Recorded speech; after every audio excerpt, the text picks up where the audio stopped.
Good afternoon, Sergeant Scott Smith, the Human Exploitation Trafficking Unit. Along with me is Detective Wes Leedy, Detective Chris Johnson, our full-time advocate, Lisa Hardiman, Detective Austin Broome, and Detective AJ Della. It's kind of hard to see on the screen. Anyways, just a brief background. We started our unit in 2020, beginning in 2020, just to combat human trafficking, sex trafficking, pandering going on in the Washoe County area. This is normally a much longer presentation, so we'll kind of break it up and make it keep it brief and hit on a couple different topics. Kind of our main kind of our mission statement of the HEAT unit is kind of three parts. The main priority is to make sure our victims are safe, and then through our advocate and through our different victim service providers, get our victims the resources they need to get out of that lifestyle, gain their independence from their trafficker. And then the third part, the kind of the enforcement side of it, is to actively pursue and arrest people that are taking advantage of our vulnerable population and seek the longest sentence that we can on them. And just some brief numbers from last year. Along with COVID, we had 68 arrests and nearly 250 felonies charged. So it is occurring in our area, unfortunately. But at least we're have a unit dedicated to to look into these types of crimes. With that, I'll turn it over to Wes. So we enforce many facets of the commercial sex trade. You may be asking yourself, what is the commercial sex trade? Think of it as the illicit trading of sex for services or anything of value.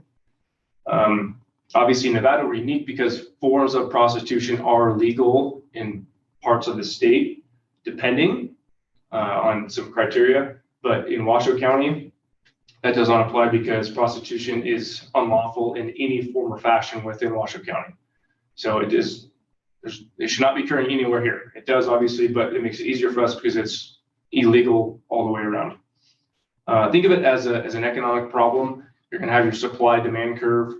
The whole problem exists because of demand. The sex purchasers, with that demand, the traffickers, i.e. the suppliers, are going to fill that demand with their supply, being the victims. So I'm going to run through Nevada law real quick on what sex trafficking of a child is. So verbatim, it essentially reads: induces, causes, recruits, harbors, transports, provides, obtains, or maintains a child to engage in prostitution. There's a lot of verbs there, obviously, but it's not and. There's not and anywhere in there. It's all ors, which means all we have to prove is any one of those verbs occurred: to assist, cause, recruit, harbor, obtain a child to engage in prostitution, and that's sex trafficking. It's not some grand conspiracy you might see in the movies where there's kids in zip ties in a panel van going from the East Coast to the West Coast. It's much more simple than that. Simply assisting a child or forcing a child to engage in prostitution, that's trafficking. And that occurs every day in our community in plain sight, which is scary, but hence why we're here. So that's sex trafficking in a nutshell in legal terms. And then with that, I'll give it to Chris Johnson for some of the numbers and stats. In 2019 and 2020, we were able to successfully recover 9 juveniles who were here locally.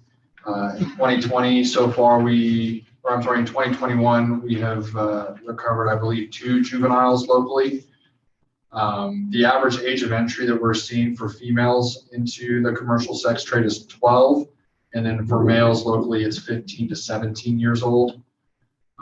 So as far as some of the recruiting and grooming that's been going on kind of in plain sight, we're seeing a lot of online grooming through various social media platforms like Facebook, Instagram, Snapchat, Kik, any basically website, forum, or place where children can communicate with the outside world. There is grooming that is happening. And so as parents, we need to make sure that we're monitoring what's going on in our children's online lives. We're also seeing a lot of grooming at the bus station in both Reno and Sparks downtown. We have traffickers and predators kind of circling the bus stops down there, trying to see who could be vulnerable and who they could approach with, you know, hey, you need a ride, hey, you need food, things like that. So it's important to talk to your kids about that. And we're also seeing some grooming happening at schools as well from juveniles who are currently in the life. And when I say that, I mean prostituting, kind of recruiting other girls because they have a lot more money now. And these other males and females are trying to figure out how they can get that number or that amount of money. And so as parents, we need to look for red flags. And Detective Della is going to go over some red flags that you as parents can kind of keep in the back of your mind in regards to grooming and trafficking. And just to kind of quickly ad hoc on it, it's already been stated, all this stuff that we're talking about literally could be an hour per each one, or a couple hours to do the presentation. So I'm just going to hit some of the major red flags that we noticed. We obviously can't cover each one. And what I want you to think about as you're listening to this is all these on their own can mean nothing, but they can all mean something as well. And that's really, as a parent, what you want to kind of key up on. The biggest and the foremost, like Johnson was just saying, is monitoring online activity, monitoring what your kids are doing, having an idea, because that's going to be the biggest deterrent to it. The number one thing that occurs is what constitutes our at-risk or our victims. We've seen a lot of early onset sexual trauma that's occurred with our victims. We see patterns of runaway and truancy, lack of involvement in traditional school structures. Relationships is going to be really big in the sense of either sexual relationships with age inappropriate partners. So we'll see 14 having a 22-year-old boyfriend, for example, or those similar kind of aspects. And as well as associating with a different crowd or a much older crowd can, again, just be another indicator. Sexual activity we covered, either if it's inappropriate sexual activity or, again, with that older crowd. Secretive online activity is going to be really big. Secretive online activity, not in the sense of not sharing what their friends are talking about on Snapchat, but in the sense of hiding electronics, sending pictures in private folders, maintaining conversations that they as a parent don't want, or they as a child don't want their parent to see. Other indicators that are pretty big for us are going to be a change within your child that you can notice. So I use the example of you have a honor student that's a captain of a team or something to that effect, like very, very engaged in something, or even like a musically inclined child that's always been playing the violin for so many hours a day, and now all of a sudden they've fallen off. It could be a sign of sex trafficking, or it could be a sign of depression or other numerous things as well. But those relationship changes or those observations that you can make as a parent that tell you, hey, something's going on, those are the biggest things to key on, that there could be more. The other side is clothing, unexplained gifts. What we'll see is we will see our juvenile victims all of a sudden have an influx of designer clothing that there was no way they could afford before. So we're talking like Louis Vuitton bags or Gucci belts or very high-end expensive clothing that they didn't traditionally have access to, that now all of a sudden they have a closet full of, or promiscuous clothing that wouldn't have been allowed that all of a sudden they have a lot of. Those types of things, as well as multiple phones. A lot of our traffickers, as well as our predators with our commercially sexually exploited children, which isn't necessarily human trafficking, but we still work with our other units to enforce that. They'll provide a means of communication that you as a parent don't actually have access to monitor.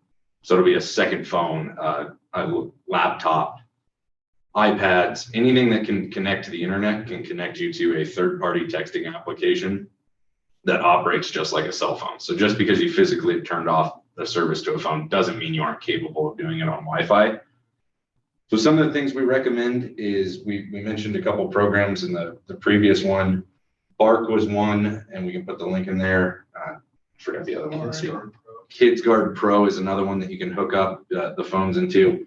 But one of my personal things that I usually advocate for, push for, is just separate your child from their devices at a certain point in the evening.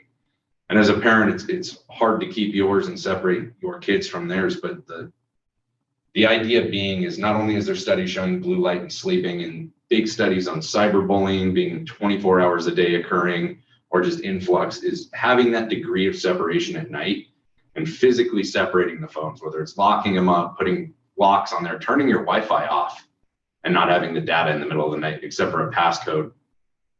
Creating that degree of separation actually helps a lot in our investigations, because nothing good happens after midnight, kind of to beat an old dead horse on a saying, but that's another one as well. The other side is, if you have, with the behavioral changes, is if your child is very well dressed all the time and then all of a sudden they're only sweatpants, or not maintaining hygiene, or they never had hygiene and now they're having their hair is done, nails are done, hair extensions, things again that are well outside of their financial means. Those are things to keep track of. As far as a parent looking into let's see, bank accounts is what I'm thinking of, like PayPal accounts, Snap Cash, Cash App. Venmo, those types of platforms where money's being sent. Again, it doesn't necessarily mean trafficking, but we've worked numerous cases involving more child pornography where these guys were paying their victims to send pictures across as well. So then that goes to that secretive online activity. I don't want to take up too much time, so I'll pass it off to our advocate. Hi, so my name is Alicia Hardiman. I'm the victim advocate, and so my whole role is just to support, make sure our victims are heard, and then connect them to resources. There's a variety of resources that we can help out with. It could be from like therapy, rehab, treatment, safety planning. It could, scholarships, shelter. It's just kind of depends on what the victim's needs are. And I know all of our detectives and me as well care so much about each and every victim. So however we can support them and whatever they're needing, we will do our best to do that. So yeah, we will. I know we don't have very much time here, so we can start asking questions. If you want to ask any questions in the chat box or unmute yourself to ask any questions, we'd be happy to answer some for you.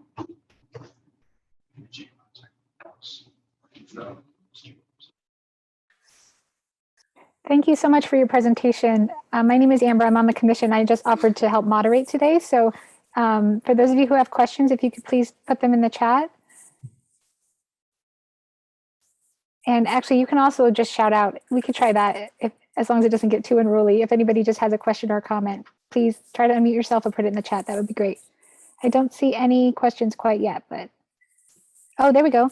How many people are convicted each year? I heard you say 15 arrests in 2020. It was 68 arrests. 68 arrests, and the convictions are going to ebb and flow. And a big part of that too is convictions don't necessarily reflect the year's work, because everybody's entitled to their judicial process. So some of these cases can take 2-3 years to be truly adjudicated by the end. So the conviction rates are in between. And then the biggest caveat, like Sergeant Smith was talking about earlier, is with COVID, they completely changed the dynamic of sex trafficking. With everything being shut down, there weren't a lot of other locations.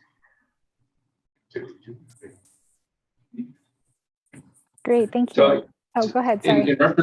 In reference to kidnapping question, I presume it's you're kind of asking from the premise of a traditional interpretation of a kidnapping straight off the street right into the life of trafficking. Does that occur? Yes. Does that occur in Reno? Not very often. Oftentimes there's some sort of grooming or recruitment process that occurs prior to the juvenile being physically obtained and brought into the life. So technically we can charge that physical act of picking up the child as a kidnapping, but it's not what you would envision as a traditional kidnapping. Based on the law, it is a kidnapping, but not what you would see as a random act of violence, if that answers the question.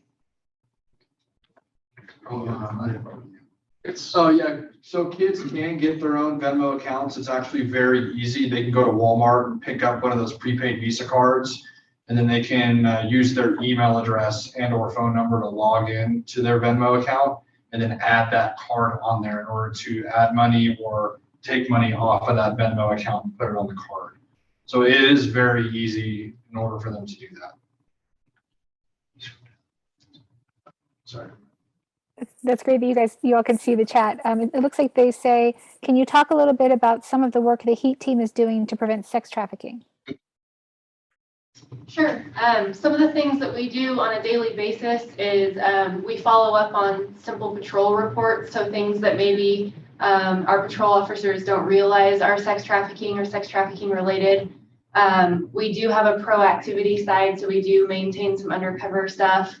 And then additionally, we take all the reports from anybody in the valley, really. We've helped agencies south of us. We've helped Carson. We've helped Douglas. We do a lot of community outreach. We try to educate as much as we can, in addition to our standard caseload. Yes, anything else? That's pretty much it. A lot of it's proactive, and then being proactive online, finding potential ads for prostitution online, which are related to juveniles as well as adults, and taking a proactive approach there as well. And traditionally, we've been heavily involved in education, outreach, and prevention through schools, through counselors, administrators, local businesses, local NGOs. Obviously, COVID has kind of put a damper on that over the last year, but our goal is to slowly get back into that as time and resources allow. If that answers that next question. We do work with Washoe County School District detectives. We have a detective that's a really good friend of mine who I call on a regular basis to help us with investigations. And we have done trainings for teachers, counselors, assistant principals, so they can recognize these red flags as well. And they all have our email address and phone number so that they can reach out to us in case they have something that comes up. And we've included our email address further up in the thread so that you guys all can contact us in case you see something or you have concerns or further questions. Great, thank you. On that last question about whether teachers, counselors, and staff are receiving any training, you said you have taught principals and teachers. Is the whole district covered already with that, or do you have more to do? I don't know if the entire district has been covered. I know internally Washoe County has its own training within itself. I know we're talking about the hundreds of counselors, educators. So I can't say we've covered the entire county, but just our unit has spoken to it. Again, within your guys' Washoe County School District's purview, they have their training as well. And to reiterate the access to HEAT, everybody has access to HEAT. And that's a big reason we want to get our email address out there, because we are only, you can see our team here, there's only so many of us and there's only so many law enforcement. So the more eyes we have in the community looking to observe and seeing these problems, and the more tips we get, the better our odds are, and the more children we can recover, the more people who go to prison, and ultimately our victims get out of the life and get the resources they need, and they're able to do that. So that's the main goal, like Sergeant Smith was saying earlier, is wraparound services around our victims, get them out of the life, prosecute the traffickers. And the more people who contribute, the more people who see something, it may be innocuous, it may not work out to anything. It may turn out to be the case of the century, who knows? But the main goal is, if you don't say something and we miss a kid, then we missed a kid. So that's, I think, one of the strongest points to stress. In terms of the reach of training we've had, I think Tammy would probably be able to answer that question better than we could. But I know that since we have engaged in the outreach and education over the last couple of years, we've actually seen a huge increase in reporting to our unit and to law enforcement. So now I think a couple of years in, we're finally starting to get an accurate depiction of the problem we have locally. And it is more significant than we originally thought. So we're still doing our best, but like they're saying, we can't do it without the eyes and the ears out on the front lines. Great, thank you. Does anyone else have a question? I see some people unmuted, so I thought maybe they were going to speak up. You can just shout out if you have a question. Go ahead. I would add to what Detective Leedy mentioned, in that the team right here has presented to our counselors, and annual meeting, which there were over 200 counselors present at that.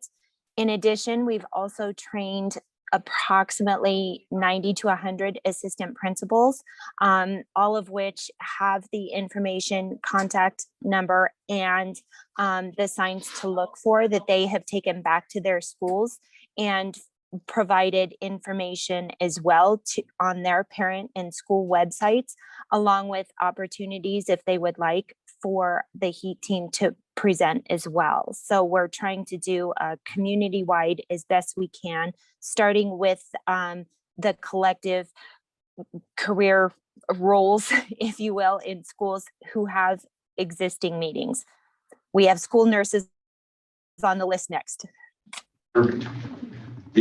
There's another question that just popped up about how much money is involved and how big the industry is in Washoe County. It's very hard to quantify how big the issue is in Washoe County. I think everybody in here would agree that just one child being sexually exploited is a big issue within our county. We can tell you that absolutely it's, I'd say a larger issue than was anticipated, in the sense of like commercial sexual exploitation, the demand portion with our sex purchasers, and then the sex trafficking of juveniles. I would say that we've seen a reduction in traffickers since we've started aggressively enforcing this, so that the trend is moving in the right direction.